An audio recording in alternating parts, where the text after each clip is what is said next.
नमस्कार, मैं किरणेश कुमार। भारतीय प्रशासनिक सेवा के बिहार कैडर के वरिष्ठ अधिकारी संजीव हंस पर ईडी की लगातार हो रही कार्रवाई से सत्ता के गलियारे में हड़कंप मचा हुआ है और पदाधिकारी से लेकर राजनेता तक त्राहिमाम करने लगे हैं और पटना से दिल्ली तक कार्रवाई रोकने का संदेश भेजा जा रहा है। लेकिन दिल्ली ने भी पटना को साधने की पूरी तरह तैयारी कर दी है और यही कारण है कि संजीव हंस के ठिकानों पर लगातार छापेमारी हो रही है और 13 सितंबर को ईडी द्वारा जारी सूचना के अनुसार संजीव हंस के 5 ठिकानों पर छापेमारी की गई और छापेमारी में कई आपत्तिजनक दस्तावेज मिले हैं, डिजिटल साक्ष्य मिले हैं। छापेमारी के दौरान 87 लाख रुपए कैश बरामद किए गए हैं।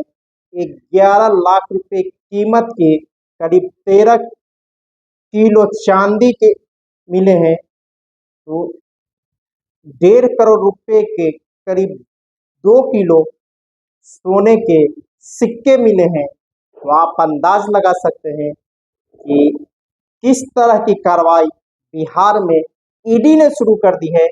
कहा जा रहा है कि ईडी ने भारतीय प्रशासनिक सेवा के पूर्व अधिकारी के बेटे को भी नोटिस दिया है और उसे बार बार बुला रहा है। एक बार पहुंचा भी था लेकिन वह नहीं पहुंच रहा है। उस अधिकारी के बारे में है कि ऑस्ट्रेलिया, सिंगापुर सहित देश के विभिन्न स्थानों पर बड़े पैमाने पर संपत्ति अर्जित की है और उसकी जो काली कमाई है उसकी पूरी सूची या जानकारी कहिए ईडी को हाथ लग गई है। कहा जा रहा है जो बिहार के 7 आईएएस को ईडी ने नोटिस थमाया है और उसके बाद ही बिहार में 28 जनवरी 2024 को सत्ता परिवर्तन हुआ था और ईडी के माध्यम से ही बिहार में सत्ता परिवर्तन कराए गए थे। जिस अधिकारी को मोहरा बनाया गया था, जिसके माध्यम से सत्ता परिवर्तन कराया गया है, अब उनके पीछे भी ईडी पूरी तरह हाथ धो के पड़ गया है और लगातार उनकी सूचनाएं, काली कमोड की सूचनाएं इकट्ठा कर रहा है, नोटिस पर नोटिस दे रहा है, लेकिन वह अधिकारी के बेटा ईडी के समक्ष पेश नहीं हो रहा है।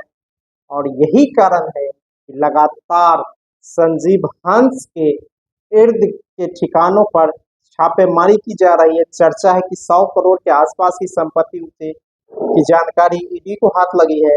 साथ ही उस पूर्व आईएएस अधिकारी के बारे में भी कहा जाता है कि करीब 10,000 करोड़ की संपत्ति की जानकारी ईडी को हाथ लग गई है। यानी जो सरकार के राजा के चहेते हुए अधिकारी हैं, बार बार सेवा विस्तार उनको मिलता रहा है, उन अधिकारी पर ईडी ने कार्रवाई भीतर भीतर शुरू कर दी है और कभी भी बड़ा गाज गिर सकता है। और कहा जा रहा है कि बिहार में ईडी लगातार और अपनी कार्रवाई तेज करेगा। जब बिहार में सत्ता परिवर्तन नहीं हुआ था तो जदयू के एमएलसी राधाचरण सेठ के यहाँ छापे पड़े थे। राधाचरण सेठ को गिरफ्तार किया गया था। सत्ता के इर्द गिर्द रहने वाले एक बड़े ठेकेदार की यहाँ छापेमारी हुई थी और नीतीश सरकार के काबिल मंत्री के साले के यहाँ छापेमारी हुई थी। उस छापेमारी में भी कई नियुक्तियों के बारे में जानकारी मिली है और कई तरह की सूचनाएं ईडी को हाथ लग गई है। और इसी ईडी से कार्रवाई से बचने के लिए बिहार में सत्ता परिवर्तन हुआ था, लेकिन सत्ता परिवर्तन का लाभ दिल्ली ने तो ले लिया, लेकिन पटना पर लगातार शिकंजा कसता जा रहा है और नीतीश कुमार के चहेते आईएएस अधिकारियों पर ईडी ने भीतर भीतर कार्रवाई शुरू कर दी है। कहा जा रहा है कि बिहार के मुख्य सचिव की नियुक्ति में भी फूक फूक कर कदम रखा गया। कुछ लोग जिसे बिहार का मुख्य सचिव नियुक्त करना चाहते थे, करवाना चाहते थे, उसको भी ईडी ने नोटिस थमा दिया है। यही कारण है कि केंद्रीय प्रतिनियुक्ति पर से अमृतलाल मीणा को पटना लाया गया और उसे बिहार का मुख्य सचिव बनाया गया है। इसके बावजूद बिहार में सत्ता परिवर्तन होने के बावजूद, जदयू के सहयोग बड़े सहयोगी दल होने के बावजूद बिहार में ईडी की कार्रवाई नहीं रुक रही है। अभी तो पूर्व विधायक गुलाब यादव और आईएएस संजीव हंस के ठिकाने पर छापे मर रहे हैं और 7 आईएएस अधिकारियों को नोटिस दिया है। एक पूर्व आईएएस के बेटे को बार बार ईडी बुला रहा है, जिसके बड़ी हजारों करोड़ की संपत्तियां का पता ईडी को चला है। तो कहा जा रहा है कि आने वाले दिन में ज्यों ज्यों बिहार विधानसभा चुनाव की तिथियां नजदीक आती जाएगी, त्यों त्यों बिहार में ईडी की कार्रवाई भी और तेज होगी।